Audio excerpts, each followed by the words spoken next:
My steadfast love, my deepest, boundless peace. To this I hope, my hope is only Jesus. For my life is totally bound to Him. Oh, how strange and divine, I can sing all is mine, yet not I, but through Christ in me.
been blessed this morning by the beautiful singing and the words that have been shared, and I love the corporate prayer time. That's new to me. Nì có nì kế à hê có tu chào bùa đi tu thiên hùng chạy phụ bún bùa tu bùa chả trên đi chọn chế bảo dung trên thiên hùng mía bà lệ chọn chế bảo dung chọn chế tàu cao là bên những xiang như bún thảo được bùa như phình. And I didn't understand a word of it, but the thing is that our God speaks all languages, and He understood every bit of it. Nì có nín hiếu thị chiếu hòa bùa con nghe tàu cao hòa bà bùa như thiên hùng hiếu thị nhiều hòa để thiên hùng kệ à hê chip mà mới tàu cao như hòa. As Ton said, we live in South Carolina, and as you know, we had a hurricane. It was back in September, and we know you guys have been praying for us, and we appreciate that. Nì có chỉ có một bọn nửa yêu đi South Carolina, liền chỉ tán lâu nào nửa mà tôm gieo chuẩn yêu khói tai ở liền nên nhà hiếu tụi con bùa tàu cao vậy nửa bùa nhé. We left here to get away from the fires, and our house that we sold here burned down right after we left, and we get back there, and then our house was almost destroyed in a hurricane. Nì có nửa ham chứ có nửa yêu nái nằm muốn nào biểu suy tàu biểu mi cái nắm tòng nửa biểu mình cái mà hiện hàng ha nửa biểu thế này tàu tháo ở chia gì mía nửa biểu tháo cái nắm tòng ham chứ suy tàu nào chú tôm gieo chuẩn hỏi nửa bùa. But God has been so faithful in His love and the way that He has provided for us in our needs.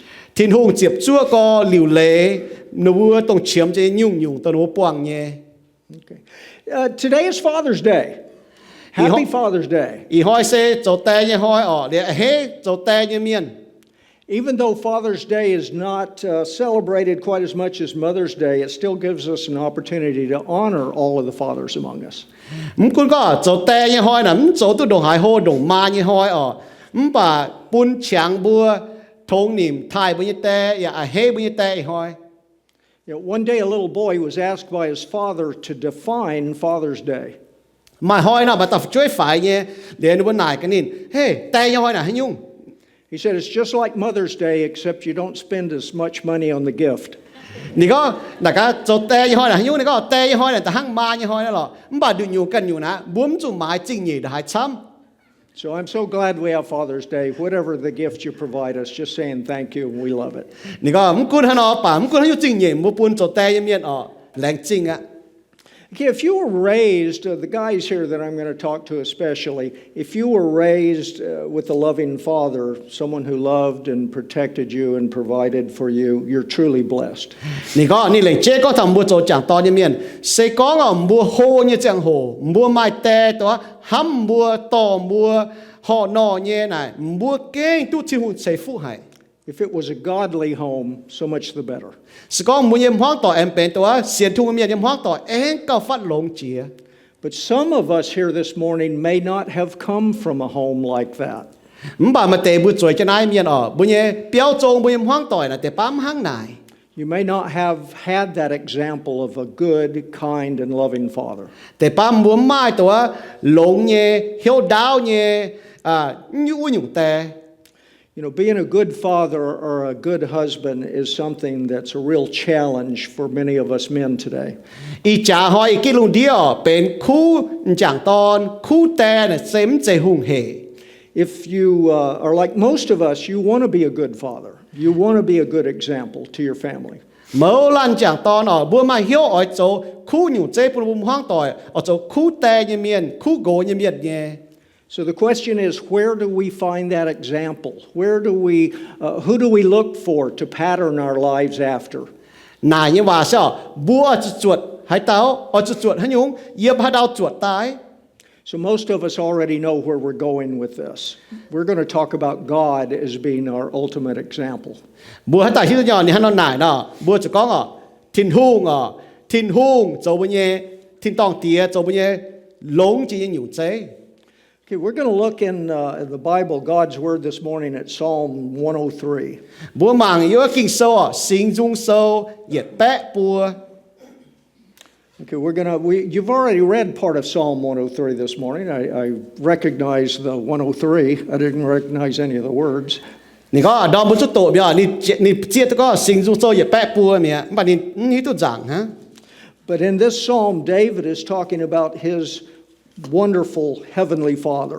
Yếm Zaangc Singx nó David hùng con thảo có nì nhé lông hay nhé thiên tòng tía. So we're going to read verses 8 through 12, and I'll read one verse, and then you can read it after, okay? 你講你度啊，要我成中數也擺波特別嚴，你度也嚴，你也度也嚴。We'll begin with verse 8. The Lord is merciful and gracious, slow to anger, and abounding in steadfast love. 招可憐面，且恩本面，您咪去接攝也咪含面也曉幫正。He will not always chide, nor will he keep his anger forever. 您咪真真險，也咪熱流去接。He does not deal with us according to our sins, nor repay us according to our iniquities. 您咪照波做你罪定，也咪照波做當你教運本。For as high as the earth or the heavens are above the earth, so great is his steadfast love towards those who fear him. 龍雷道đồng hải hằng, nín hăm thai nín vô tệ đồng vô hồ. As far as the east is from the west, so far does he remove our transgressions from us. Tông bung lê phai bung đồng hải cô, nín chó bua châu tòng như chuối quảng đồng vô cô. I want us to look this morning quickly at 5 attributes of a loving Heavenly Father, and therefore 5 examples that we can follow as fathers. 你個一ដម你ต่อบัวหมางต่อปยาหยุ่งจั่วเซตปยาหยุ่งเจ้ปุ่นเท่าก็หลงไฟคู่เตียหยุ่งเจ้เรียบัวห้าเนาะจวด And also we have to remember this is not just fathers we're talking to, although it's Father's Day, but this is a great example for mothers as well. น้ำตาลก็เท่าโจมจากตอนเมียนโจแต่ฮะวิจุอีหอยแต่ยี่หอยหังมันบ่ได้อย่าฝีหังเนี่ยโจมาเนี่ยเมียนอย่าจุดจวดได้เนี่ย The first thing I want us to look at was in verse 8. It says, the Lord, our Heavenly Father, is merciful and gracious, and he is slow to anger. แต่เย็ดเจียนอยู่บ่อยหมางทางนี้ก็เจียวคอเลียนเมียนใช้เอ็นปุ่นเมียนนิ่นไม่ชิจีเสียบ Yes, a loving father does get angry. เจียห้ำหลงยี่แต่ห้ำเมียนยี่แต่ไม่ฉังชิจีเนี่ย There are times, believe it or not, when even these lovely children in here need discipline.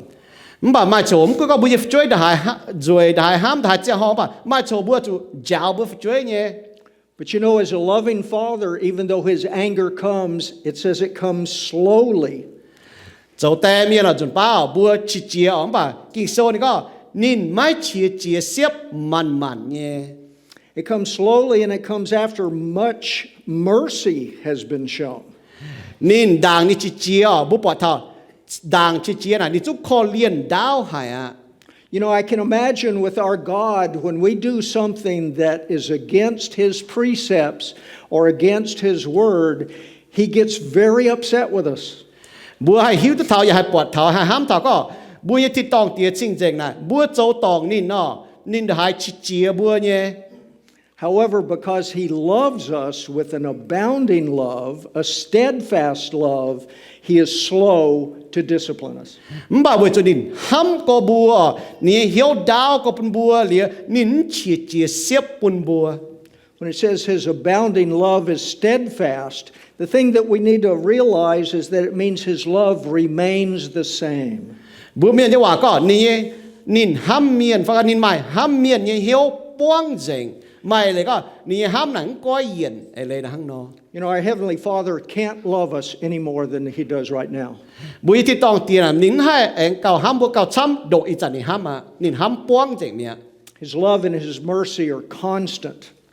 นี่ห้ำนี่คอเลียนนะจันจัน You know, I get upset with my children. Of course, my children right now are, well, they're not children. They're in their 50s. นี่ก็จันเดฟช่วยช่วยตุ๊บเจ็บแหงอ่ะ And sometimes when I get angry, I want to do something about that, but I realize I love them so much that I need to show love and patience and kindness. นี่ก็จุดป้าดูจงหอบนี่ตายนี่ให้ชิเจียเนี่ยไม่บ่นี่จังเท่านี่ห้ำดูช่วยได้ช้ำริวนี่เจียตัวก็นี่อาจูห้ำนะบัวอาจูคอเลียนนะบัวเลียนชิเจียเสียบปนนะบัว So as a loving father, we need to understand a loving father doesn't get mad right away when his children fail to meet the expectations that he sets for them. Chẳng chắc có ham nhiệt tè mà ham nhiệt tè nè nếu muốn chỉ xếp muốn cút có rụt ba bùa ỏi bùa nhập chuối phải ỏi nếu chuối buông tàu bùa ỏi nhé nếu muốn cho tàu bùa ỏi nhé phải phải cái đó mới hai thầu tàu bùa ỏi nhé bùa nhắm chỉ xếp bùn bùa. In the next verse, he says he will not always chide or strive with us or keep his anger forever. Bỏ chiếu dùm này có nín chất chắn hềm bùa giảm nhiệt liu chỉ bùa. You know, that's one of the things that we fail as earthly mothers and fathers a lot of times. Nhiệm kỳ số na bùa chăm nhở dấu tè miền dấu mai miền bùa phiết nhiệm kỳ số We want to get upset and we want to hold on to that anger. Để bùa hay nhung bùa chỉ chia ta nào bùa chỉ chia chân mình kỳ số này có bùa chẳng tiền này nín chạy liu chỉ chia. So, like if a child does something, then as a parent, we look at them and as we walk away, we look back at them and we see that, not who they are. Ham bùa chơi nào, xong bùa chơi chỗ hay nhung họ bùa phải chỗ tòng hay nhung phải nào, không có chơi mình mi bảo bùa mảng chơi có nãy bùa chơi mà bùa mảng từ nó bùa chỗ như xì. But it says our Heavenly Father doesn't do that. Này có bùa thì tòng tiền là nín hăng nó chỗ nín chơi mảng bùa chỗ như xì bảo mảng bùa chỗ này chơi. In verse 10, it says he does not deal with us according to our sins. Này có nín chơi chiếu bùa chỗ như chuối tỉnh bùa. See, isn't that neat? Our sin does not define us to our Heavenly Father. Lẽ bùa kinh lông có bùa như chuối nào thì lông chơi bọt bùa hăng cái nào với chủ bùa xiên khảo Tin-Hungh tôi Yesu quảng này bùa chuối nín bọt bùa hăng đôi phổ thông miền bảo có bùa là chuối miền nhá bảo chuối miền tu diều méo như vậy này. See, sometimes with our children, or maybe even when we were children, our parents would say, remember when you did this. I don't want you to do that anymore. You're always doing that. Bữa chẳng thấy sao bữa chỗ tôi miền bữa chạy hang Tin-Hungh nó bữa phiết như nào bữa có mới chẳng tôi mới chỗ nào nhỉ mới chẳng tôi mới sát chẳng mới chỗ nào nhỉ mới hết chẳng là chỗ nào bữa chỗ ba miền tôi miền là bữa phiết là bữa hang nó bà Tin-Hungh này chạy hang nó thì tòng tiền này. So his love outshines our sins. Nì ham nào cao chăm chia cốp chưa bao nhiêu chuối. You know, our sin deserves death. That's what the Bible says. Bao nhiêu chuối này chỉ tu tài để kỳ số con này. But our loving Father looks beyond that. Praise him for that. And shows his grace and mercy by offering up his son. Lẽ Tin-Hungh nín nhé khó liền pun thảo bùa nín ham pun thảo bùa này cao đáo chia này tôi bút chỗ như chuối nín pun nhé độ to Yesu Kitô tại way bùa như chuối tại tí bùa See, anytime, the reason I'm looking around is I was looking for a cross. In our church, we have a large cross in the front of the church. Nín mua mi mảng tai lên nín mảng cá maiจะZaangc trái này phải yếm đồ mi nó bùa Zaangc tòng này mai nó tômจะZaangc trái điếu cho nó uốn đàng yếm nó tòng này. And the reason we have that is our pastor, when he says, if anytime you want to know how much God loves you, you point to the cross. Nì có buồn buồn nì có về chỗ chúng nó mai chụp Zaangc trái nó có về chỗ mai chụp Zaangc trái như thế này nó tổ miền như nó Jiu-Baang có hai chẳng mua ham chẳng có Tin-Hungh đồng hải ham mua mảng nó chụp Zaangc trái bún mua chẳng tua chẳng thảo So no one can love you more than that. mà ta ham mua đồng này hàng này chụp Zaangc trái Yesu He says also in verse 11, he says, for as high as the heavens are above the earth, nì có lung lây đau đồng hải hang. He says, so great is his steadfast love towards those who fear him. Nín ham thai nín vô tệ đồng vô đồ. See, we have to understand that. It says those who fear him doesn't mean we're afraid of him. It means we respect him and love him just like you would your earthly father. Nì có tao có tao ham thai nín vô tệ thai là bố bà thảo nó sẽ có cầm gì thai là với chỗ Buoqc này hòa bố chiết tu nín bùa nín. See, there were times when I was growing up and I had done something bad. I was afraid of my father. Go ahead. Yếm này mẹ ngọ, vô chẳng ní phải chỗ này, ní chỗ hữu tòng nó, ní hạt cặp dìa con ní tém phùng ạ. But you know, my father never hit me. Bà ní tém nè, kênh nổ bia phít chứ nín. But I was always afraid that he would. Bà ní cặp dìa con ní tém đồ hài bọ ní nhung nhung. But this is different. Nãy sẽ cần nhung. This is a respect. This is an honor. This is a gratitude for our God, who he is and what he's done for us. Bà nãy nhung thai, phải nhung chén như bà có cầm dìa nó đó. Nãy bà chụp thai, thông niệm, chiết tu. So when we understand, he says his love is that high as above the heavens, we can't measure his love for us, his children. Mai lệ hang buôn biên quả có nà cô con ai lệ nà lung lệ đau đồng hải hang nà nhìn ham bu hang nó nà mai lệ có ma nhiêu hải giang ma nhiêu hải wat ma nhiêu hải tai mảng bê tháo đỏ phải như vậy chúng nà kinh pla đô có hang có chăm có hang bu bảo chúng thiếu hang buจะkinh đô hải ma nhiêu ham tất giải à. And our God is not holding anything back in his love for us as his children. Tin-Hungh này mà nhung có đi xiên tu pun bùa ni năn chế phải pun bùa ni pun deng ni ham bùa.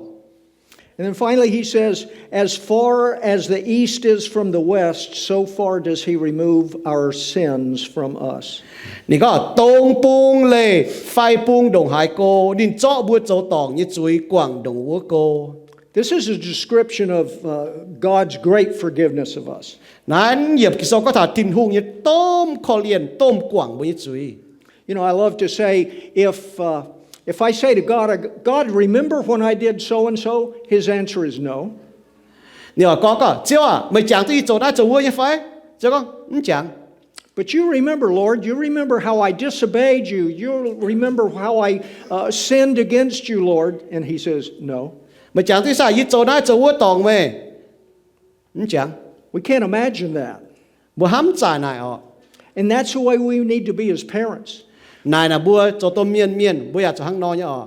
Tôi chặt chẳng bùa chơi cho tòng cái gì. We need to follow that example to release our children from that guilt and that shame of something they've done. Bùa hang cho hang Tin-Hungh nó bùng gọi bùa chơi mình. Tôi nó bùa cho tòng nhé, nó bùa cho chia nhé. Nó bùa tôi chặt tòn tên nó bùa cho chia cho ta đồ trên nó bùa cho bùng gọi nó bùa mình. You know, when he says as far as the east is from the west, I always wondered why he used that and not the north to the south. Cho nhung kỳ số có tông pung lệ phai pung có nam pung mới sao pa pung.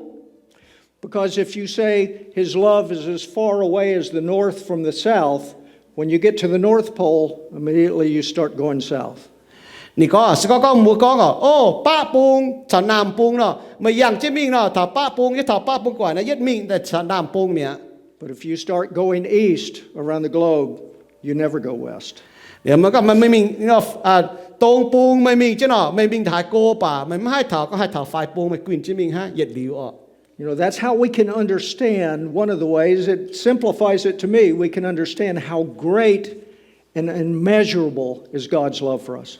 Này pun bùa mảng thảo có hang tông pung lệ phai pung đồ hải cô nè pun bùa bọt thảo có Tin-Hungh như ham nè cái ma như hải đỏ ma như hải pê ma như hải tài giang thảo có nhìn như ham pun bùa đồ hải chấm. The other thing that we need to understand, when our child deserves discipline, we don't punish them right away, or we shouldn't. Nè có bây giờ chẳng cho có bây chơi cho tòng nè bún có liềm chế cho bỏ giáo phải tỉnh chú ý chẳng nắn chế hang nó. You should be trying to teach them. Bùa cho lồng chẳng tay giáo nó bùa ọ. When a child is sick, you don't say, get over it. Chơi bút bèn muốn có đúng ta mà. Well, you might. I used to say that with my kids sometimes, especially if they said, I can't go to school because I'm sick. Để ba nó có nữa để con bị tổ sâu nó có yếm lồng yếm mấy tổ sâu thì con. Ê, lồng ta mình tổ á. No, what you do is you comfort that child in the time of their sickness. Bà chiên xỉ nó bởi bọn mà chuyến lồng cái chỗ nào mới to chẳng ta mình on nó bùi hiếu on nó bùa tao nó bèn cái chế hồ. You deliver healing to that child in that time of illness. Mày lo những địa phải lo những chỗ tại bún nó bùa hay tu lồng bún nó bùa xin chẳng hay tu lồng. See, that's what our Heavenly Father does for us. He comforts and He heals and strengthens. Nãy sẽ bùi chẳng tía chỗ nín on bùi hiếu nín chỗ bùa nín chế bùa bún bùa mà chá. So we establish boundaries for our children, and that's what we should be doing, just like our Father. Hang thì tòng tía nó bùa ba miền cho tay miền bùa ya cho quê chết lạt mà cho mai chết lạt ye yếm bùa ye phong tỏi. So with my father, my earthly father, he said, don't go beyond this. Don't stay out past this time. Don't do these certain things, and those are my boundaries. Ní lạt nào ní té thôi ba miền ní téว่าcon bùn ní có tu mình nãy tu chỗ nãy tu mình lê đợt nãy lao tu mình đợt nãy mình chuẩn đợt nãy hoàng phải ní té ba miền té để ní bàn té lạt téเลยก้องchân té lạtเนี่ยปุ่นchânนินเดี๋ยวนี้หิวตัวก้องนินให้ชดtéลาด So we ask, where do we find those boundaries that our Heavenly Father laid out for us? Hà nó bùa sẽ số miền bùa nải cả Tin-Hungh nhẹ lạt bùn bùa nà yiem hải tên này hà nó quay chế bùa bùn bùa chụp cái nhẹ nhẹ chia nhung hỏi bùa nà yiem hải. Right here. Giờ nãy Ging-Sou This is God's Word. nãy sẽ Tin-Hungh nhẹ hòa. This is the mind of God. Nãy sẽ Tin-Hungh nhẹ chồng mình. We have to understand that this is not just a collection of writings that men have put together. This was breathed by God for us to have today. Nãy sẽ có bà miền chăm tàu nhẹ cấp chun tại coi phía tận chế. Bà nãy Tin-Hungh tháo chia và có Tin-Hungh tháo chia biển bùa tài lệ to bùa phiên tệ Tin-Hungh nhẹ hòa tài. You might look at this and say, well, Gary, those are some tips then that I can use to be a better father. Mà hãy có nãy này ta hay là bây giờ hay bềnตัวลงยี่แต่ฮะซะ When you come right down to it, you don't need tips. Bà con chiên nó mình chủ chiếp chủ miền bún mấy chốt You need to have a relationship with our loving Father. Bà mẹ chủ chiếm chủ mai chiêu thông chào thiên tòng tía. You want that relationship to grow.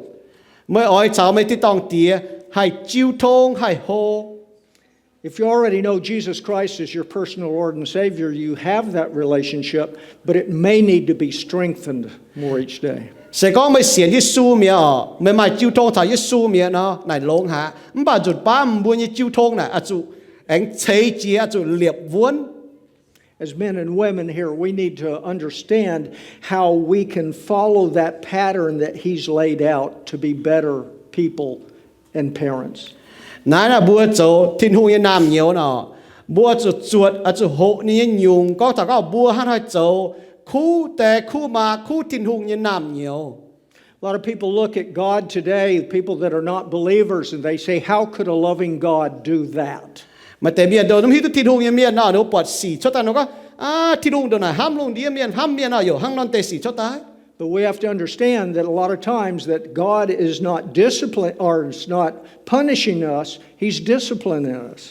Bà chuột ba bùa chuột bị hoa Tin-Hungh sẽ bỏ giáo bùa tình với chui bà này bên sẽ có nên tình với chui hỏi bùa nhưng bà nên bỏ giáo bùa với trò bùa thèn bùa bùa tiêu lông nhiều. As a believer, God is not mad at you.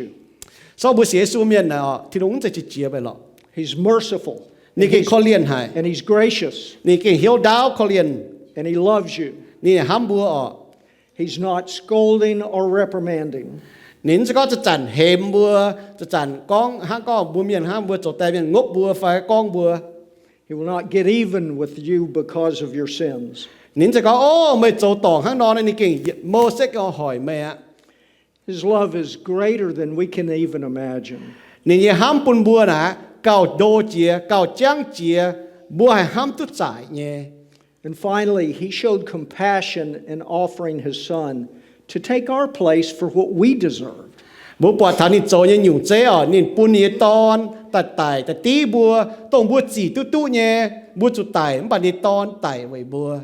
You know, if you know God is your Heavenly Father this morning and your Lord and Savior, you need to continue to show that same love to your family. You need to share that. Sẽ có mùa sẽ su miền mùaจะchẳng to như miền mùa tu Tin-Hungh như ham bún thầm mùa mà Tin-Hungh ham mùa ya chủ phi hang nghe tòn tề ham tai bún thầm mùa yếm hoang tỏi nè mùa choàng chắc bún tề ham mùa tu chip như ham mùa chỗ liều nè ham tai bún mùa yếm hoang tỏi. You know, it's really tough out there in dealing with society. Giờ mùa cái nhẹ tao nó mới hiểu Tin-Hungh cái tòng giờ nãy pam kên là kén nhẹ. But all of us as believers have received the gifts of the Spirit and the fruit of the Spirit that we can show. Bùa sẽ su miền bùa tu chip Tin-Hungh sinh linh bùa ya mà sinh linh chẳng nhẹ biếu mẫu lan miền hay bún tề biếu hay chiếu tề biếu phải hay liều tề biếu bún thầm miền nhé. The first love of the Spirit, or the first fruit of the Spirit, is love.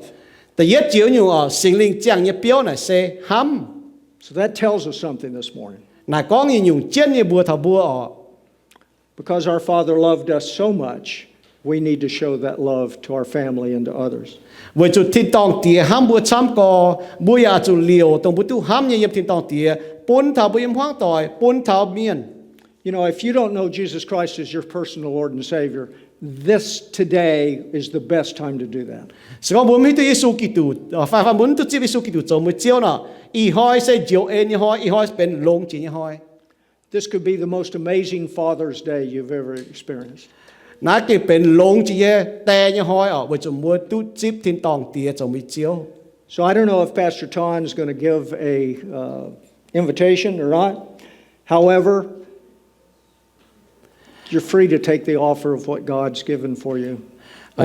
Go ahead. Nè có, y hỏi buông hai chàng nhé, buông mua hai chàng ở, có buông cái hít Tin-Hungh thiên tòng tiệt, tôi buôngเป็นคู่แต่như miền, có buôngไม่จิวทงชาวthiên tòng tiệt này, chỉ con làเป็นให้con buông buôngเป็นYesu Mienh,เนี่ยbuôngเป็นโกเป็นแต่ออกข้างนอก You know, it's really simple. All you have to do is understand who you are. You're just like me. You're a sinner. Everyone in this room, Pastor Ton and myself included, are sinners. And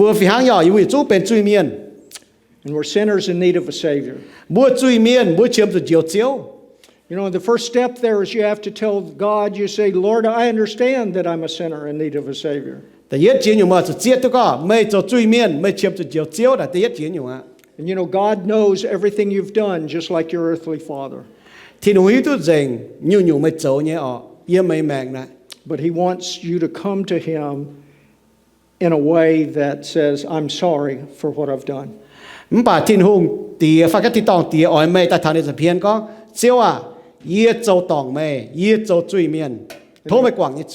And then call on Him to be your personal Lord and Savior. If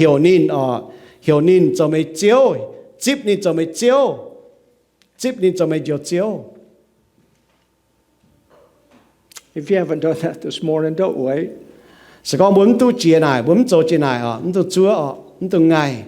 So if you have accepted Him as personal Savior, continue to read His Word to see how He wants you to react and with the people around you.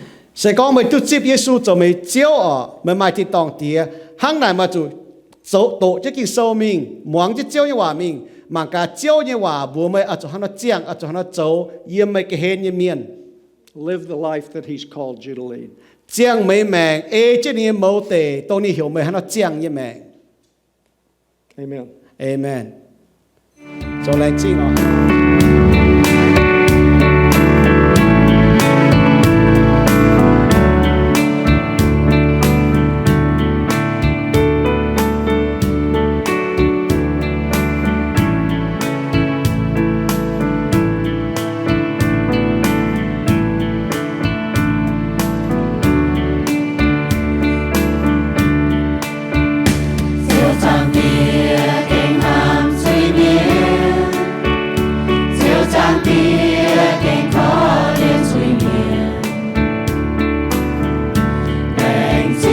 Yesu